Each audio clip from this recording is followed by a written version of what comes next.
వితలలోకం ఇది అతలలోకం క్రింద ఉంటుంది. ఇక్కడ హటకేశ్వరుడు అనగా శివుడు భవానీ అమ్మవారితో వినోదిస్తుంటాడు.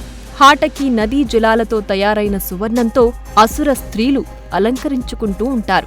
సుతలలోకం ఇది వితలలోకం క్రింద ఉంటుంది. సప్త చిరంజీవులలో ఒకరైన మహాపురుషుడు బలిచక్రవర్తి ఇక్కడే ఉన్నాడు. బలిచక్రవర్తి స్వర్గంలో ఉండే ఇంద్రుడు అనుభవించే భోగాల కన్నా ఎక్కువ భోగాలను అనుభవిస్తూ వైభవంగా పాలిస్తుంటాడు. తలాతలలోకం ఇది సుతలలోకం క్రింద ఉంటుంది. ఇక్కడ యక్షులుంటారు. అలకానగర పరిపాలకుడు కుబేరుడు యక్షులకు రాజు. వీరు అన్ని లోకాలలో ఉన్న గుప్త నిధులను రక్షిస్తుంటారు.